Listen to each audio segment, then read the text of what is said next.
এখন তো মোটরসাইকেল আসলে তাও তো এক ধরনের একটা সুবিধে, টাকা লাগুক তাও সুবিধা, একরকম সুবিধা। হেঁটে আসতে হলে তো সারাদিন লাগতো। ওই আজ থেকে 5 বছর আগে, 5 বছর আগে এই বালু চর হেঁটে বেড়াচ্ছে, তাহলে এর থেকে আরো কঠিন কষ্ট করছে। তখনই তো মানুষ পিছিয়ে ওঠে, কিন্তু এখন আস্তে আস্তে আরো সুযোগ সুবিধা দেখছি। সব মহান আল্লাহ পাকের ইচ্ছা রে, সব মহান আল্লাহ পাকের ইচ্ছা। কারেন্ট নাই, ফ্যান নাই, বিদ্যুৎ নাই, রোড নাই, রাস্তা নাই, তারপরেও নিজের মনে কোনো দুঃখ নাই। আসসালামু আলাইকুম। আপনি কি করবেন? হাসিয়া দ্বারা কি করবেন?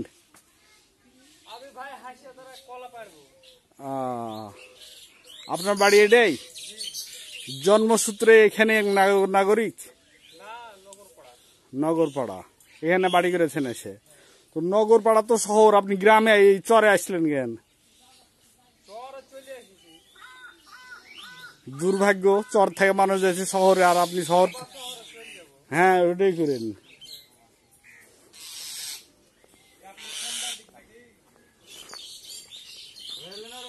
কিছুটা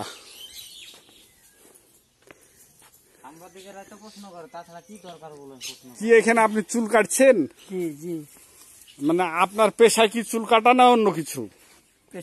পেশা না, এমনি মুরব্বীর সাথে খাতির ভালো। আপনার বাড়িতে কেচি ছিল, আপনি কিছুটা, আপনারা দুই ভাইরে, আপনারা আপন দুই ভাইরে, মানে আপনার চুলও কাটে দিয়েছে, পরে আপনি ওর চুল কাটে দিবেন নাকি?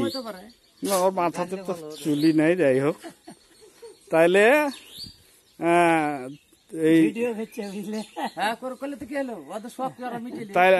তাইলে এই সেলুনে যাবেন না, এভাবে নিজে নিজে চুল কাটে কাজ ছাড়াই নিবেন নাকি? টাকাও খরচ ছিল না।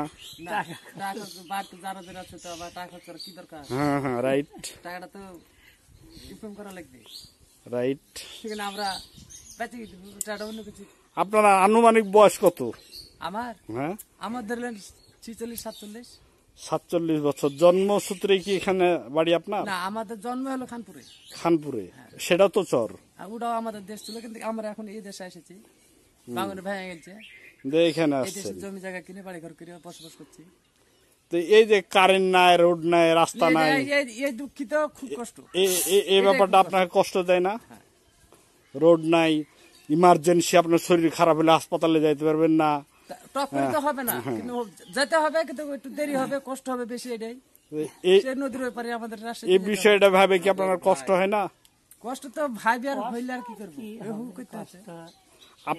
আপনার নামে এই চরে কতটুক জমি আছে? আমাদের নামে, আপনার নিজের নামে? এখন আপাতত 5.5 বিঘা মতো আছে। 5.5 বিঘা মতো আছে। বাজার মূল্য চরে? হ্যাঁ, সেটার বাজার মূল্য কত? বাজার এখন এই উপর মাঠে 4-5। তাহলে 5 বিঘা হয়, তাহলে 5 25 লাখ। আপনি ওই পারে এখন যাবে না। আচ্ছা আচ্ছা, আপনার মোটরসাইকেল চড়ে এসে ওই রাস্তা এইগুলোর দাম একটু বেশি। আচ্ছা আচ্ছা, ওইখানে আপনার নামে 5 বিঘা জমি আছে, সারা জীবন গাঙে পড়ে দিয়েছে। আচ্ছা, আপনার কি এমন ইচ্ছা আছে নাকি যে আপনার টাকা পয়সা হলে কোনোদিন ওই পারে বাড়ি করবেন? এই সময় তো আল্লাহ দিতে হয়তো হবে না, মানে ইন্না আমানুবিল নিয়াত।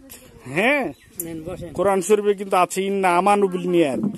মানুষ যা নিয়াত করবে, মহান আল্লাহ পাক তাকে সেটা দেওয়ার চেষ্টা করবে। হ্যাঁ, তা আপনার নিয়ত আছে নাকি? আমি সেটাই বলছি। অবশ্যই আছে, নিয়ত আছে যে আপনি কোনোদিন আপনার টাকা পয়সা হলে আপনি নদীর ব্যাপারে সভ্যতার জগতে যাবেন।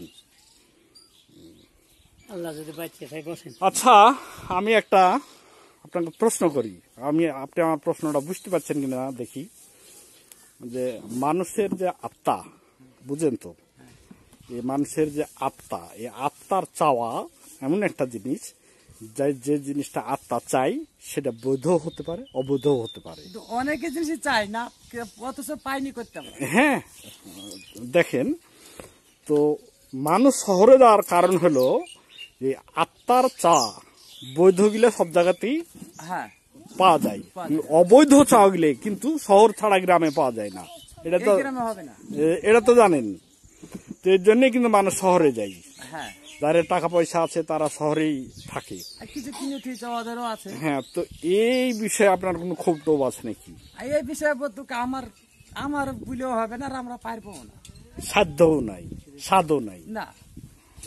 এই পানসা আইনে এরকম ভাবে চলে যাবে আমাদের চরের জায়গায় যে অবস্থা আছে। আপনার নাম কি গো? আমার নাম মোহাম্মদ আনোয়ারুল হোসেন। বাচ্চা কাচ্চা আছে যে এটা আঙ্কার বাড়ি ছিল, আমার বাচ্চা সবাই এটা আপনার বাড়ি? বাচ্চা বলতে গেলে তিনটে, বলো না, তিনটা বাচ্চা, এক ছেলে 2 মেয়ে। একটা বেশি। শ্বশুর বাড়ি? শ্বশুর বাড়ি আপনার এই চরি। শ্বশুরের পক্ষে থেকে কিছু ভাগযোগ পাবেন? জমি জায়গা আছে শ্বশুরের? শ্বশুরের কিছুই নাই এখন। কাটো আস্তে আস্তে কাটো, ভিডিও করে কাটো। এই ভিডিও চল যাক, কাজে লেগে আসো।